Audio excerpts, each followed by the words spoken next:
So, Punki, thank you so much for making time to share your insights into the future of leadership. Thanks, Nick, for having me. It's great to have you on the show. And before we walk into the future, can you tell us a little bit about your background? Where did you grow up? Yeah, so I grew up in Soweto, in Meadowlands, to be exact.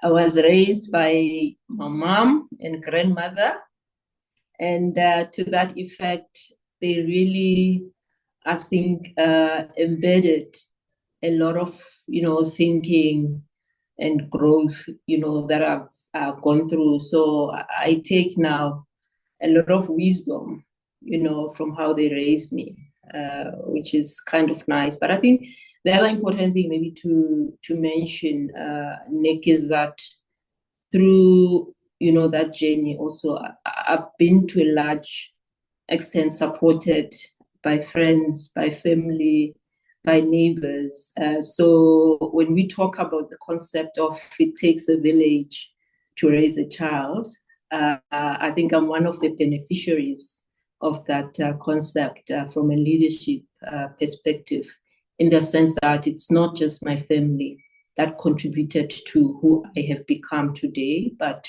it's society as well. And Punki, can you tell us what was your dream career when you grew up?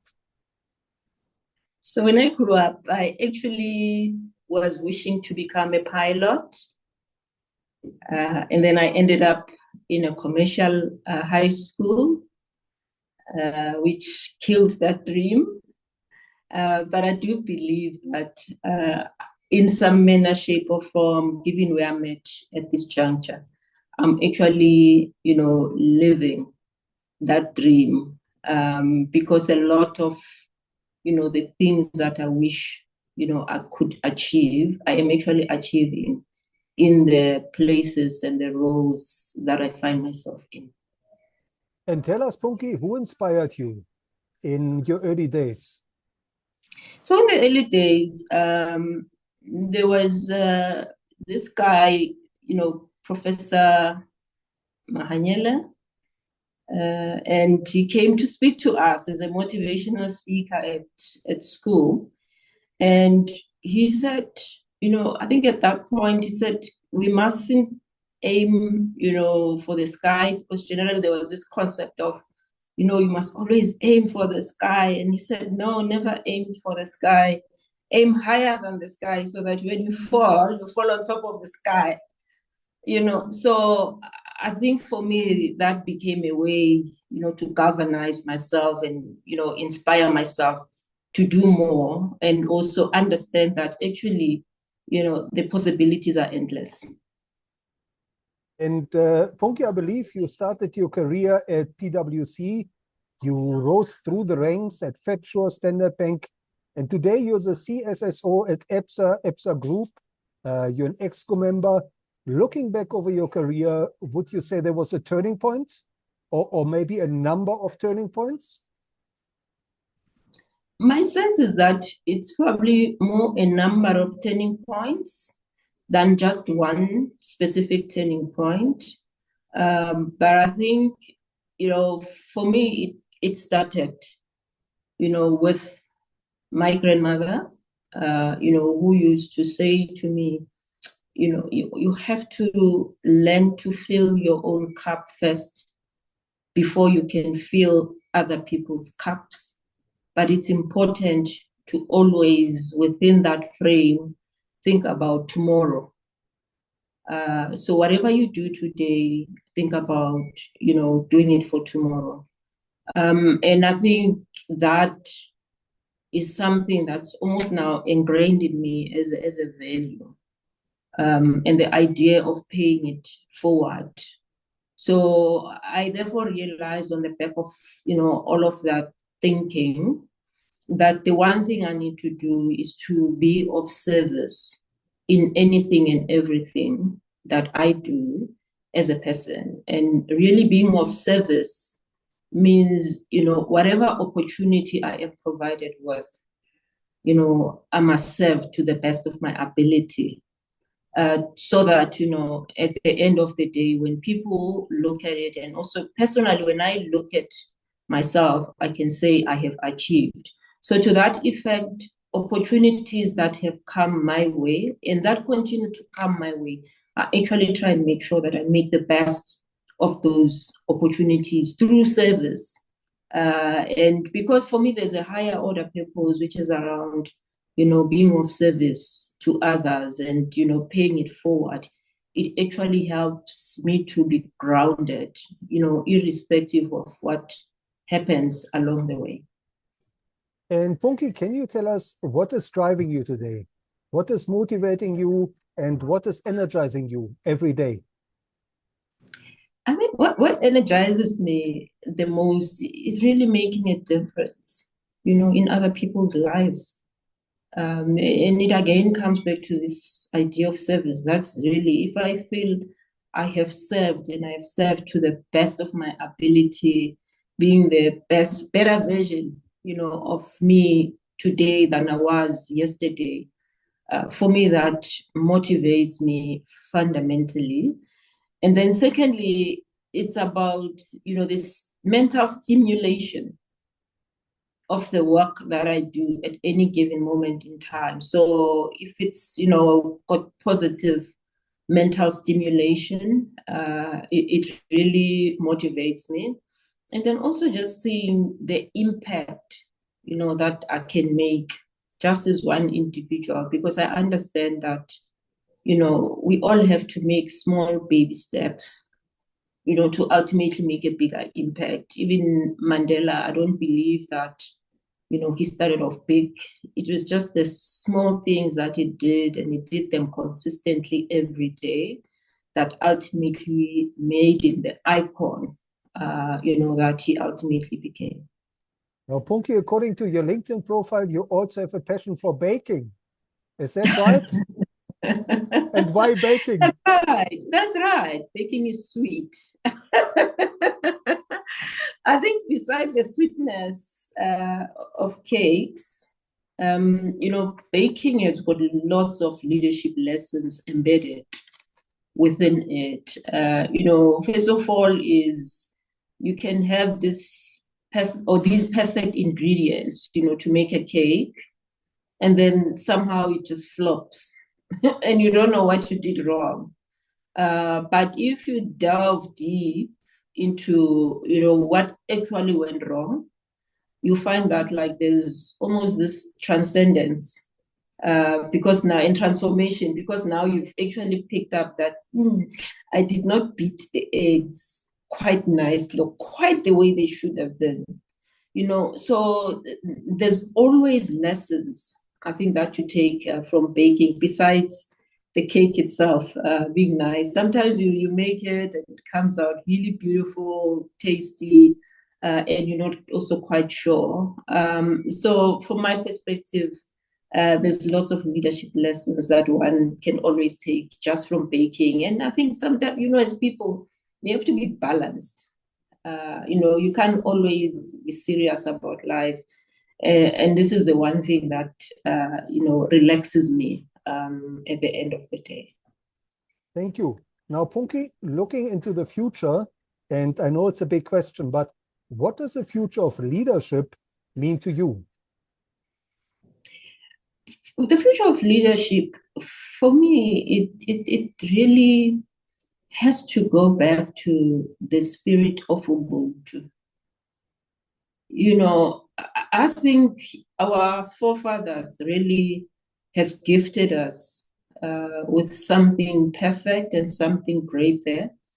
And when I look in particular also at sustainability, we talk a lot about sustainability, but at its core, it's about making sure that, as a people and a humankind, we take care of the environment, that we've been endowed with, and take care of it in a sustained way.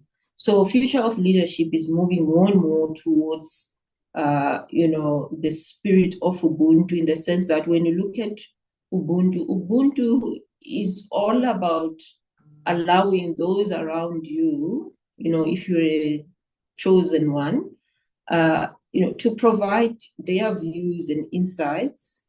And then you're there to be almost like an arbiter and a final decision maker, but you don't make that decision through leaving the people behind. It's about hearing, listening, it's about also ultimately responding to what you are hearing. But the most important thing is it's about recognizing that there's a person, on the other side, and then how do you effectively engage with that person?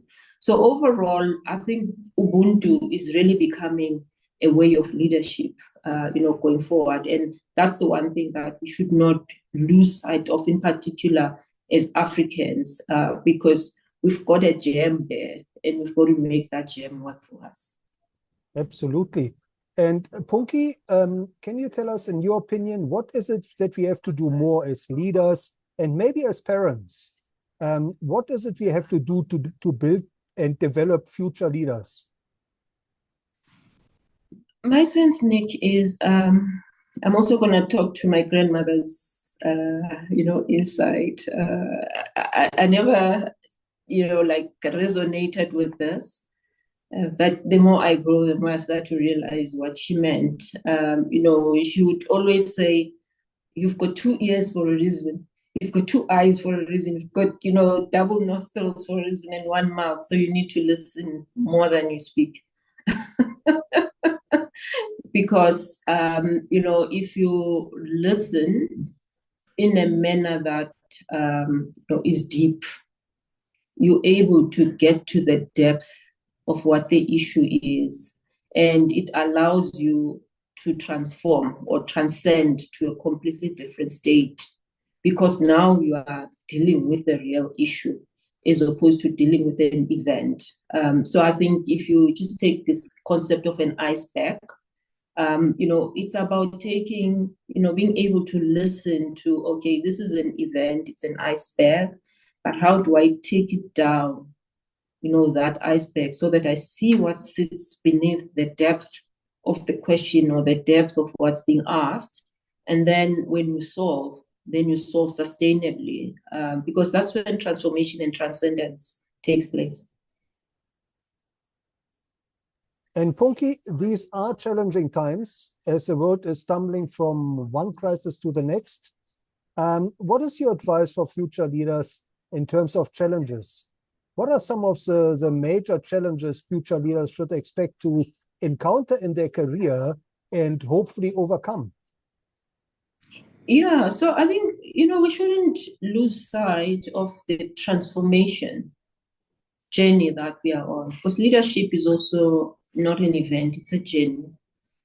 So there's major transformation that's taking place across the world. And I'll use maybe something like artificial intelligence or, digital. I think it's better to describe it as digital.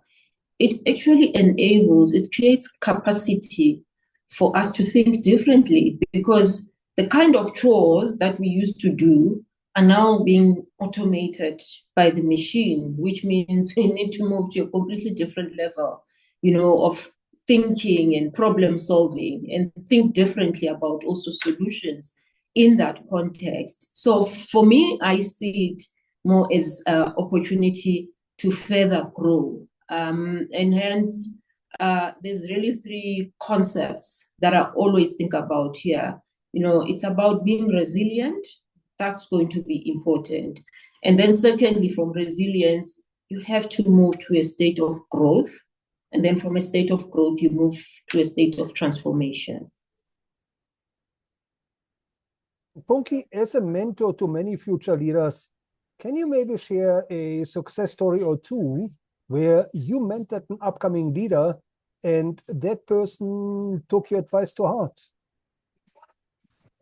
Yeah, I think so. The one example I can think of is basically a lady that I helped to understand, why they had differences of opinion, between that person and her line manager. And really the big issue was the idea of, thinking that you are right, as opposed to how do you think differently in terms of listening. So this person started to better listen instead of calling out the land manager, but called in, the idea of calling in a person. So invite them to take you on their journey. And then through that process, you start to better understand where they are coming from. And then you can meet them, along the way on this journey. So the lady, when she saw the results of how the relationship, shifted from just being I would say, a task-orientated relationship to more a deeper personal relationship. It was just amazing just to see the smile on her face, just because she managed now to balance the task and the relation side of things. And I think as we go forward, especially in this digital world, a core skill that a lot of us will need to learn is communications. If I were to give anybody advice at this day and age, is never underestimate communications as a skill, because it really opens up opportunities, doors, and a whole host of things on the back of that. Sometimes we think that, communication is just talking between you and I, but it's a skill and it's an art. And if you embrace both the art and the skill of it, you can go far. So can we maybe call it the art and science of strategic communication? Absolutely. I tend to agree with that. Thank you. So Punki, looking back over your own career, are there any role models of leadership who you have encountered and maybe worked with, who you would recommend future leaders should learn from? Yeah, I think for me, someone that comes to mind is someone like Charlotte Maxeke, who speaks a lot about lifting as you rise and the importance of that. So yeah, I would encourage maybe lots of people to read a lot about her philosophies, because I find them to be quite, I would say, phenomenal. And I have grown a lot just from, reading about, how she approached life. So that's one of the persons that I would say, if I were to look, she's one of the greatest leaders, I think, that lived and also managed to leave behind a great legacy, for some of us, to embrace. Thank you. Now, Punki, where can our listeners follow you and how can they connect with you? They can connect with me on LinkedIn.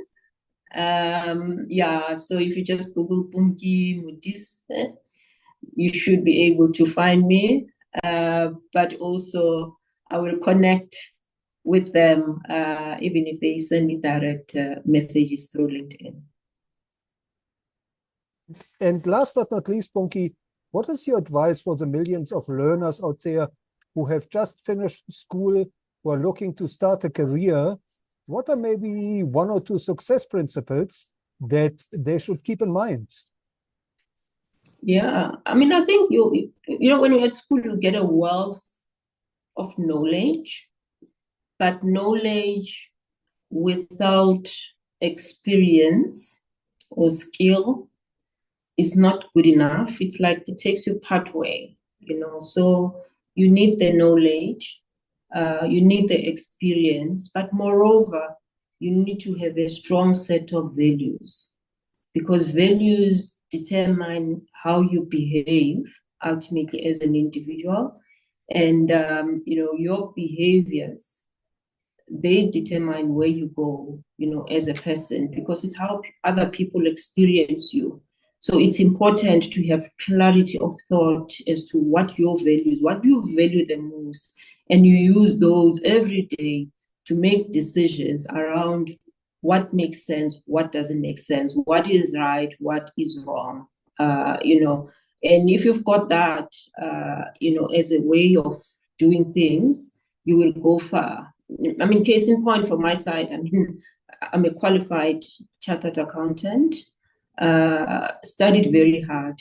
So the one value that is important for me is integrity. I always say to people, integrity is the only currency I have. If I don't have integrity, that qualification means nothing. SAICA can even take it. But it's backed by good ethical standards, and ethical standards, the underpin thereof is integrity. Thank you. Thank you so much, Punki, for making time to share your leadership journey and your insights and your wisdom into the future of leadership. Thank you, Nick. I really enjoyed this conversation, and thank you for allowing me into your platform as well.